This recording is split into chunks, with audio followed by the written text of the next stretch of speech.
వీళ్ళు దొంగలంటే దొంగలు. ఇంకా బూతులు వస్తున్నాయి వీళ్ళని తిట్టాలంటే. ఈయన క్యూసెక్కు లేనిది, టీఎంసీ లేనిది, కొత్తగా నేర్చుకొని ముచ్చట చెప్పినట్టు చెప్తున్నాడు. మీ పార్టీలో ఉన్నాడు దాసో శ్రవణ్ ఎటుపోయింది ఇప్పుడు పిలుచుకురారి, ఏమో హైట్ చేసి పెట్టినరు. పవర్ పాయింట్ ప్రజెంటేషన్ అప్పుడు కాళేశ్వరం ఇక్కడ కట్టకండి అని చెప్పినాం కాంగ్రెస్ పార్టీగా. ఇంకా మాట్లాడితే వీడు ఏమంటాడు నాకు అర్థం కావట్లే. కేసీఆర్ ఆనవాళ్ళు చెడగొట్టద్దు, కేసీఆర్ ఆనవాళ్ళు చెడగొట్టు. పాగల్ రాజశేఖర్ రెడ్డి ఆనవాళ్ళు చెడగొట్టిరా హౌలే. రాజశేఖర్ రెడ్డి ప్రాణహిత చేవెళ్ల ప్రాజెక్టు అంబేద్కర్ గారి పేరు పెడితే మీరు ఆ పేరును మార్చిన దరిద్రులు మీరు. ఎలా మళ్ళీ అంబేద్కర్ మేము పొగుడుతామని చెప్తాం, అంబేద్కర్కి మేము సెక్రటరియట్కి పెట్టామని అంటారు, అంబేద్కర్ విగ్రహం పెట్టినామంటారు. అంబేద్కర్ పేరు ప్రాణహిత చేవెళ్ల అంబేద్కర్ సుజల సేవంతిగా మేము పెట్టింది రాజశేఖర రెడ్డి గారు కదా. ఇలా ప్రాజెక్టుకు కిందికి పోయి 3 పిట్టగోడలు కట్టి ఆ కట్టిన గోడలు కూడా కింది దానిక కట్టకుండా ఊళ్ళలో నేను మా వాళ్ళు అంటుండే, సార్ గీడెక్కడోడు సార్ కేసీఆర్ తలకాయ మీద నీళ్లు పోసుకుంటే కాళ్ళు తడుస్తాయి కానీ మనం కిందికి పడి కాళ్ళకాయ నీళ్ళు పోయమంటాడు సార్ అని. తుమ్మిడిహెట్టి నుంచి ఒక్క లిఫ్ట్ పోసుకుంటే శ్రీపాద ఎల్లంపల్లి అని చెప్పి ఆ రోజు రాజశేఖర రెడ్డి గారు డిజైన్ చేసి 22 టీఎంసీతో శ్రీపాద ఎల్లంపల్లి పూర్తయింది. ఉద్యమ కాలంలో కిరణ్ కుమార్ రెడ్డి గారు దాన్ని ఓపెన్ చేస్తారంటే ఈ కాంగ్రెస్ పార్టీ నాయకులమే ఇప్పుడు వద్దని చెప్పి చేసిన చరిత్ర ఉంది. ఏది మీరు కొత్తది? రంగనాయకమ్మ కొత్తదా, లేకపోతే మల్లన్న సాగర్ కొత్తదా, కొండపోచమ్మ కొత్తదా? ఏది కొత్తది? మిడ్ మానేరు కొత్తదా? ఏది నువ్వు కట్టింది? నువ్వు కట్టినే 3 పిట్టగోడలై కూలడానికి సిద్ధంగా ఉన్నాయని చెప్తుంటే సిగ్గు లేదా మీకు? అర్థం కావట్లేదా మీకు? కట్టి నింపితే మళ్ళీ ఈ తెగి ప్రజల మీదకి పోతే ప్రజా నష్టం జరిగితే కాంగ్రెస్ వాళ్ళకి కట్టరాదని చెప్తానికని తెలియదు మీరు చేసే శకలు. అరే బేవకూఫ్, ఎన్నిసార్లు చెప్పినాం. నాగార్జున సాగర్ అనేది ఎన్ని సంవత్సరాల క్రితం నెహ్రూ కట్టిండది. లీకులు తప్పితే కూలలే కుంగలే. శ్రీరామ్ సాగర్ 215 టీఎంసీలు. చూడు అక్కడ.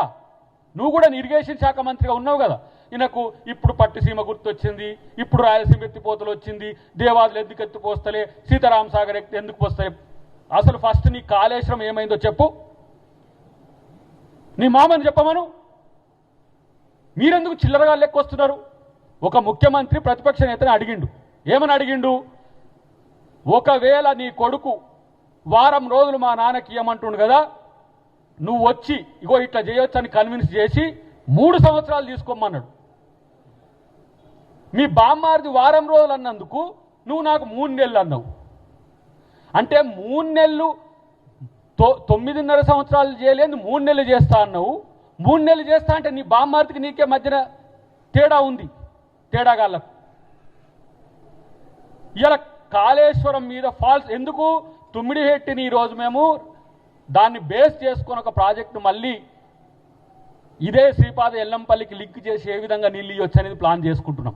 ఎన్డీఎస్ఏ ఎట్టి పరిస్థితులలో మీరు మేడిగడ్డ దగ్గర ప్రాజెక్టు విషయంలో తొందరపడకండి.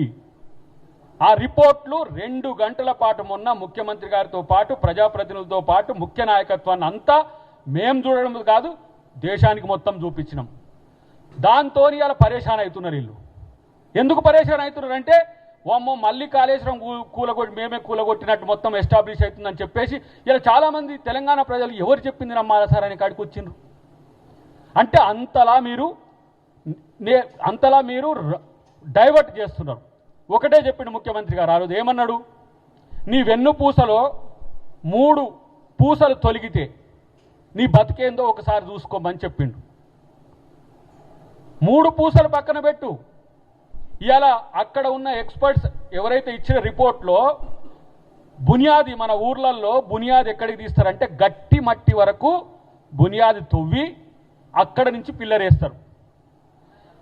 ఇది బునియాది అయితే ఇది టాప్ అయితే వీడి ఇక్కడికి వెళ్ళి కట్టిండు ప్రాజెక్టు. గీడికి వెళ్ళి కడితే ఈ నీళ్ళు వచ్చి ఇసుక సొరంగం డిజిటల్ వేసిపోతున్నాయి. ఊళ్ళ భాషలో చెప్పాలంటే సింపుల్. ఇది కిందికి గరిబకు కిందికి నేలను కూడా దాటకుండా ఇసుక మీద ప్రాజెక్టులు కట్టి దాంట్లో నింపంటాడు వీడు.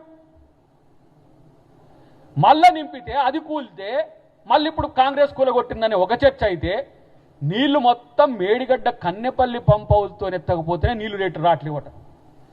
ఎల్నినో కూడా కన్నెపల్లి పంప్ హౌస్ చేయబట్టే వచ్చిందా ఎట్లా? కన్నెపల్లి పంప్ హౌజు ఎత్తిపోయకపోవడం వల్ల ఎల్నినో వచ్చిందంటవా ఎట్లా?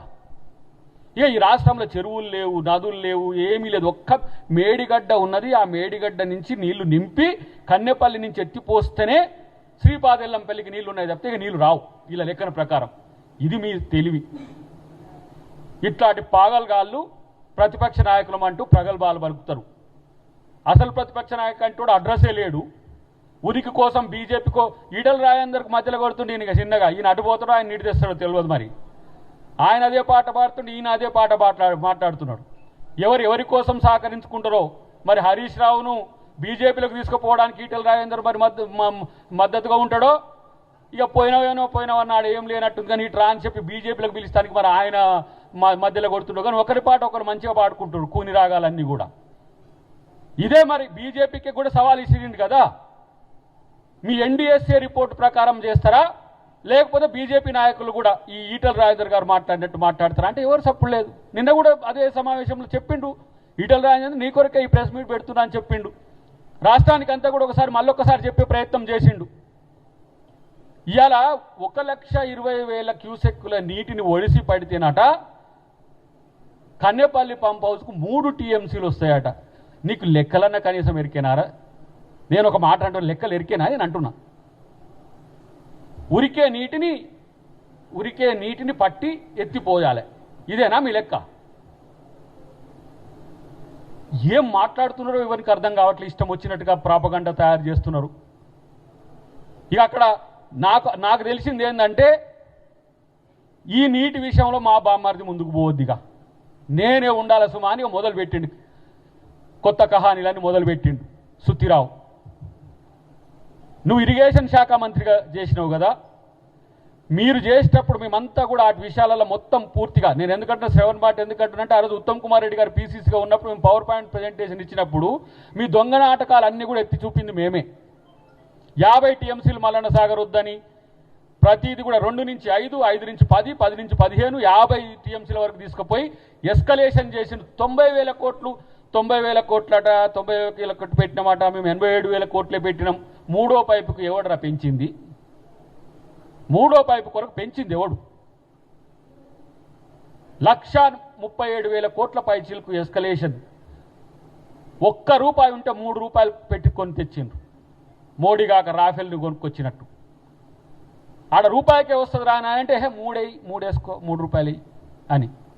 ఇట్లాంటి దొంగలు మీరు మాట్లాడే నైతిక హక్కు ఉన్నదా? ఇలా సర్వనాశనం గోదావరి మీద ప్రాజెక్టులను చేసింది బీఆర్ఎస్ పార్టీ. ఆయన బుర్ర రక్తం వాడిండు ఆయన. సప్పుడు ఇప్పుడు అబద్ధాలు ఆడుతుండు ఆయన కూడా. ఇంట బండి ఆయన. మీకేమైనా తెలుసారా ఏం చేసినో? నేను నా మెదడు మొత్తం రక్తం పెట్టి చేసిన కొడకల్లారా అన్నాడు. ఇరుగా తీసుకొని చేస్తే మీకేమైనా తెలుసా నదులు ఎట్లా కడతారో ఏం చేస్తారో అని. గోదావరి నది మీద ఇంకో ప్రాజెక్టు కట్టకుండా కమిషన్ల కొరకు కక్కుర్తి పడ్డ కేసీఆర్ వల్ల వచ్చిన నష్టం ఇది. రమ్మను కేసీఆర్ని వచ్చి మాట్లాడమని దీని మీద. మీరెవరు? డిజైన్ చేసినాడు వచ్చి మాట్లాడాలి. ఎందుకు మాట్లాడతలేడు? సభకు రాడు, సమస్యకు రాడు.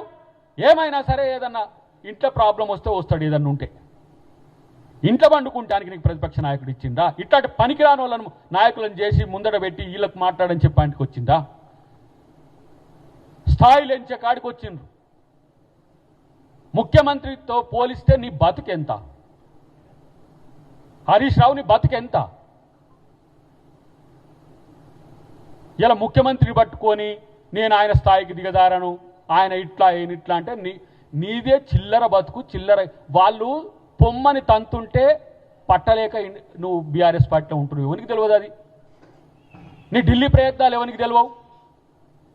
నీటి మీద నిజంగానే మాట్లాడే పరిస్థితి వస్తే